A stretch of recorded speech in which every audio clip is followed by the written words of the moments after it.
Hello, welcome to opinion matters channel. నేను mister B. ఈ రోజు టాపిక్ ఏమిటి అంటే, ఆంధ్రప్రదేశ్ ఉప ముఖ్యమంత్రి పవన్ కళ్యాణ్ రీసెంట్ గా తన సోషల్ మీడియా పేజ్ లో అమెజాన్ కి సంబంధించి సుదీర్ఘమైన మెసేజ్ పెట్టారు. అందులో అమెజాన్ సంస్థ గిఫ్ట్ కార్డుల రూపంలో ఒక చిన్నపాటి స్కామ్ కి అవకాశం ఇస్తుంది. దానికి సంబంధించి పవన్ కళ్యాణ్ స్పందించడం జరిగింది. దీనికి సంబంధించి గట్టిగా చర్చ జరుగుతుంది అని అనుకోవడం జరిగింది, కానీ ఎందుకనో ఎక్స్పెక్ట్ చేసినంత ఫామ్ లోకి రాకుండానే ఆ ఇష్యూ స్లీప్ మోడ్ లోకి వెళ్ళిపోయింది. పోతే నోటీస్ చేసి డిస్కస్ చేయాల్సిన అంశం అయితే అందులో ఉంది. పవన్ కళ్యాణ్ ఊరకనే అమెజాన్ గురించి ఆ మెసేజ్ పెట్టలేదు. పైకి ఒక విషయం కనపడుతుంది, ఇంటర్నల్ గా కూడా ఇంకో విషయం ఉంది అని అనిపించింది. సో దాని గురించి కూడా మాట్లాడాలి అనిపించింది. ఎక్కువ మంది దాన్ని అసలు పట్టించుకోలేదు. పవన్ కళ్యాణ్ ఏదో ఒక చిన్న ఇష్యూని తీసుకుని అలా మాట్లాడి వదిలిపెట్టేశారు అనుకున్నారు. కాదు, ఇంటర్నల్ గా ఇంకొక మతలబ్ ఉంది అందులో. దాని గురించి ఎవరు మాట్లాడలేదు. మాట్లాడే ప్రయత్నం చేద్దాం. తర్వాత అసలు పవన్ కళ్యాణ్ తన సోషల్ మీడియా పేజ్ లో అమెజాన్ గురించి ఏం రాశారు ఒకసారి చూద్దాం. ఆయన ఇంగ్లీష్ లో రాశారు, దాన్ని తెలుగులోకి తర్జుమా చేసి ఇక్కడ చదవటం జరుగుతుంది. ఇటీవల అమెజాన్ గిఫ్ట్ కార్డ్ వినియోగదారులు లేవనెత్తిన కొన్ని ఫిర్యాదులు నా దృష్టికి వచ్చాయి. అమెజాన్ వినియోగదారుల గడువు ముగిసిన గిఫ్ట్ కార్డ్ బ్యాలెన్స్ నిద్రాణ ఖాతాల్లోకి పోతుందని గ్రహించడం నిజంగా ఆందోళనకరం. నిద్రాణ ఖాతాల్లోకి అంటే డోర్మెన్స్ అకౌంట్స్, అంటే స్లీప్ మోడ్ లో ఉన్న అకౌంట్స్ లోకి వెళ్ళిపోతున్నాయి. అవి వస్తాయో రావో తెలియదు. గడువు ముగిసిన గిఫ్ట్ కార్డుల నుండి బ్యాలెన్స్ లను కోల్పోయే సమస్యను నా కార్యాలయం కూడా ఎదుర్కొంది. చాలా మంది వినియోగదారులు కష్టపడి సంపాదించిన డబ్బు నిలిచిపోయి చివరికి ఎటువంటి ఉపయోగం లేకుండా అదృశ్యమవుతుంది. 295 మిలియన్లకు పైగా భారతీయులు ఈ కామర్స్ ప్లాట్ఫామ్లను చురుకుగా ఉపయోగిస్తున్నారు. అమెజాన్ ఇండియాలో మాత్రమే 1 బిలియన్ గిఫ్ట్ కార్డులు కొనుగోలు చేయబడ్డాయి. ప్రీపెయిడ్ పేమెంట్ ఇన్స్ట్రుమెంట్ల పైన ఆర్బీఐ మార్గదర్శకాల ప్రకారం కొన్ని పీపీఐలు కనీసం 1 సంవత్సరం చెల్లుబాటును కలిగి ఉండాలి. 1 సంవత్సరం పాటు ఇనాక్టివ్ గా ఉంటే ముందస్తు నోటీస్ తర్వాత మాత్రమే ఖాతాను డియాక్టివేట్ చేయాలి. బ్యాలెన్స్ ను ఎక్కడి నుండి అయితే పొందారో అక్కడికి తిరిగి ఇవ్వాలి, లేదా కేవైసీ లింక్డ్ బ్యాంక్ ఖాతాకు బదిలీ చేయాలి. అనవసరమైన నష్టాల నుండి వినియోగదారులను రక్షించడానికి పారదర్శకత మరియు న్యాయాన్ని నిర్ధారించాలని నేను ప్లాట్ఫామ్లను కోరుతున్నాను. అమెజాన్ గిఫ్ట్ కార్డులలో డబ్బును ఉంచేటప్పుడు ప్రక్రియ సజావుగా మరియు సూటిగా ఉంటుంది. మీ కార్డ్ లేదా యూపీఐ సమాచారాన్ని నమోదు చేయండి మరియు లావాదేవీ పూర్తవుతుంది. అయితే గడువు ముగిసిన గిఫ్ట్ కార్డు నుండి బ్యాలెన్స్ ను తిరిగి పొందేటప్పుడు ఇది ఒకేలా ఉండదు. వినియోగదారులు కస్టమర్ హెల్ప్ ను సంప్రదించాలి, వారికి పరిస్థితిని వివరించాలి మరియు సుదీర్ఘమైన మరియు సంక్లిష్టమైన విధానాన్ని అనుసరించాలి. ఉపయోగించిన బ్యాలెన్స్ ను ఆటోమేటిక్ గా సోర్స్ ఖాతాకు లేదా లింక్ చేయబడిన బ్యాంకు ఖాతాకు బదిలీ చేయగల సరళమైన పరిష్కారాన్ని ఎందుకు అమలు చేయకూడదు? ఇది సమయాన్ని ఆదా చేస్తుంది మరియు వినియోగదారులు వారి గిఫ్ట్ కార్డ్ వోచర్ నిధులను కోల్పోకుండా నిరోధిస్తుంది. ఈ కామర్స్ ప్లాట్ఫామ్లు సరళత, పారదర్శకత మరియు ఈక్విటీని ప్రోత్సహించాలి. వినియోగదారు స్నేహపూర్వక పరిష్కార పద్ధతి కస్టమర్లను రక్షిస్తుంది మరియు మిలియన్ల మంది వినియోగదారులలో నమ్మకాన్ని పెంచుతుంది. లక్షలాది మంది వినియోగదారులు ఎదుర్కొంటున్న ఈ సమస్యకు సరళమైన పరిష్కారాన్ని అన్వేషించాలని నేను అమెజాన్ ఇండియాని కోరుతున్నాను. ఇది పవన్ కళ్యాణ్ గారు 2 ట్వీట్లలో తన ఎక్స్ అకౌంట్ లో పోస్ట్ చేసిన ఇన్ఫర్మేషన్. ఆయన ఇలా పోస్ట్ చేసిన తర్వాత దీని మీద భిన్న అభిప్రాయాలు వినపడ్డాయి. చాలా మంది చాలా చిన్న విషయంగా తీసుకున్నారు.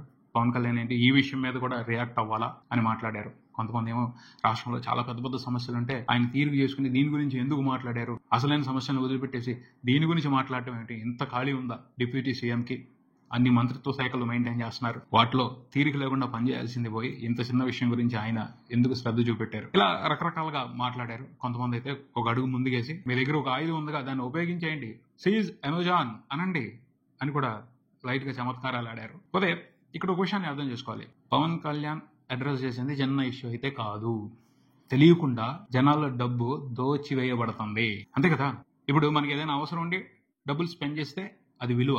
అవసరం లేకుండా మన డబ్బుని ఒకళ్ళు ఉపయోగించేసుకుంటుంటే, మన దగ్గర నుంచి తీసేసుకుంటుంటే అది దోపిడీనే. మనకి తెలియకుండానే మన దగ్గర నుంచి చాలా స్మార్ట్ గా ఈ కామర్స్ ప్లాట్ఫామ్స్ కానీ బ్యాంకులు కానీ డబ్బు చెల్లింపు ఉన్న ప్లాట్ఫామ్స్ లో మనకి తెలియకుండానే చాలా డబ్బు మనం అనుకుంటాం రూపాయేగా, 10 పైసలే కదా, 5 పైసలే కదా, 20 పైసలే కదా అని. మనదొక్కళ్ళదే 20 పైసలు. మన లాంటి వాళ్ళు 1,00,000 మంది కలిస్తే దాని వాల్యూ మారుద్ది. 1,00,00,000 మంది కలిస్తే ఇంకా పెరుగుద్ది దాని value. Billion members Amazon gift కార్డులు వాడుతున్నారు. అందరూ తలా రూపాయి వదిలేస్తే బిలియన్ రూపీస్ వెళ్తాయి అమెజాన్ కి. ఊరకనే ఉత్తి పొందేందుకు వస్తున్న లాభం అది.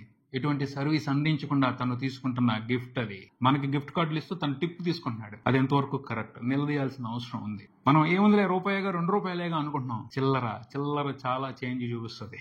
That's what. బ్యాంకులన్నీ కూడా మనం ఏటీఎం ఇయర్లీ మెయింటెనెన్స్ అని ఎంతో కొంత కట్ చేసుకుంటారు.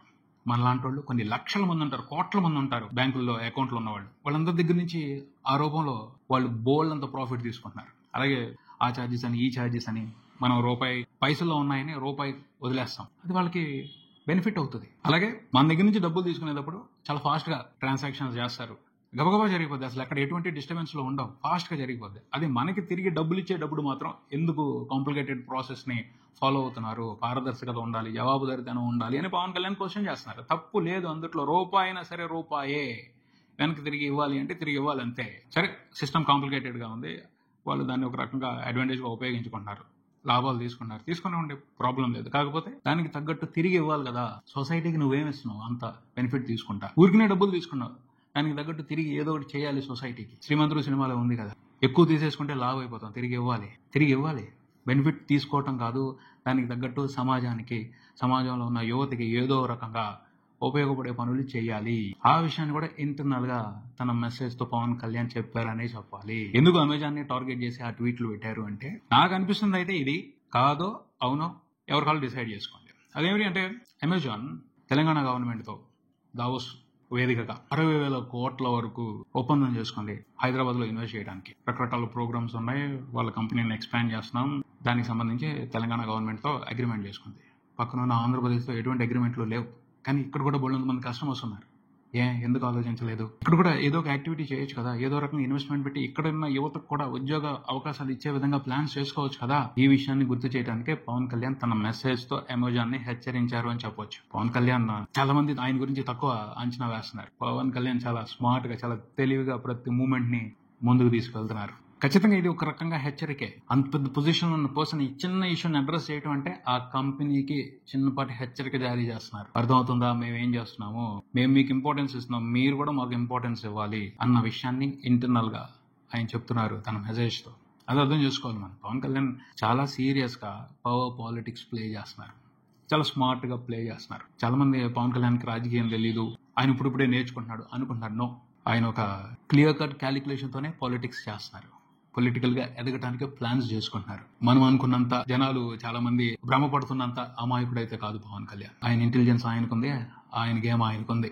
అది అర్థం చేసుకోవాలి. ట్వీట్ వేస్తున్నాడు ఒక విషయానికి సంబంధించి అంటే అందులో పైకి కనిపించే కారణం ఒకటి ఉంటే కనిపించిన కారణం ఇంకొకటి ఉంటుంది. దాన్ని వెతుక్కుంటే అర్థం అవుద్ది. ఒకటనే కాదు, ప్రతి విషయానికి సంబంధించి పవన్ కళ్యాణ్ అలాగే రియాక్ట్ అవుతున్నారు. ఎస్, రాజకీయాల్లో ఉన్నప్పుడు రాజకీయం చేయాలి. తర్వాత ఇంకొకటి మనం ఆలోచించాలి. అదేమిటి అంటే, పవన్ కళ్యాణ్ స్వార్థంతో రాజకీయాలు చేయట్లేదు, సొసైటీకి మంచి చేయడం కోసం రాజకీయం చేద్దామని రాజకీయాల్లోకి వచ్చారు. ఆయన ఇంటెన్షన్ పూర్తి పవర్ లోకి వస్తే రాష్ట్రానికి ఏం చేయొచ్చు, ఎంత చేయొచ్చు అన్న ఉద్దేశం ఆయనకుంది. కొన్ని మంచి ఆలోచనలు ఉంటాయి, కాకపోతే రెస్ట్రిక్షన్స్ ఉంటాయి, లిమిటేషన్స్ ఉంటాయి, వాటిని దాటి చేయలేకపోవచ్చు. అదే పూర్తి అధికారం చేతిలో ఉంటే ఖచ్చితంగా చేయడానికి అవకాశం ఉంటుంది.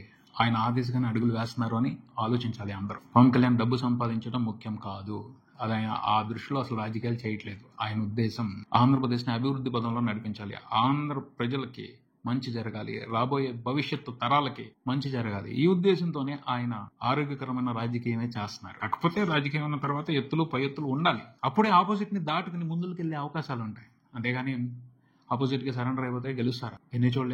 ఎంత చూడలేదు. సో రాజకీయం చేయాలన్నప్పుడు రాజకీయం చేయాల్సింది, అదే చేస్తున్నారు పవన్ కళ్యాణ్. సో పవన్ కళ్యాణ్ ని తక్కువ అంచనా వేయద్దు. ఆయన లెక్కలు ఆయనకున్నాయి, ఆయన చూపించాల్సింది ఆయన చూపిస్తారు, ఆయన చేయాల్సింది ఆయన చేస్తారు. చాలా మంది చాలా రకాలుగా ఏముంది చిన్న చిన్న విషయాలను పెట్టుకుని బాగా అనలైజ్ చేసేస్తున్నారు. బట్ సింపుల్ గా అనలైజ్ చేసే విధంగా అయితే పవన్ కళ్యాణ్ మూమెంట్స్ లేవు. ఇన్ డెప్త్, ఇండైరెక్ట్ గా ఆయన వేరే రకంగానే తన పాలిటిక్స్ ని ప్లే చేస్తున్నారు. మున్ముందు ఇంకా ఈ విషయానికి సంబంధించి స్పష్టత వస్తుంది, క్లియర్ గా వస్తుంది, అందరూ అర్థం చేసుకుంటారు ఎలాంటి పవర్ పాలిటిక్స్ పవన్ ప్లే చేస్తున్నారు అనేది. ఆ రోజులు దగ్గరలో ఉన్నాయని చెప్పొచ్చు. ఇది నా అభిప్రాయం. దీనికి సంబంధించి మీ అభిప్రాయం ఏమిటో కింద కామెంట్స్ లో తెలియజేయండి. వివేకవంతమైన సమాజం కోసం ఒపీనియన్ మ్యాటర్స్. ఇది ఇక్కడికి. మరో వీడియోతో మళ్ళీ కలుద్దాం. ఈ వీడియో మీకు నచ్చితే లైక్ చేయండి, మీ ఫ్రెండ్స్ తో షేర్ చేసుకోండి, మీ అభిప్రాయాన్ని కామెంట్ చేయండి, ఈ ఛానల్ ని సబ్స్క్రైబ్ చేయండి. నేను mister B. Keep watching opinion matters channel. Thank you.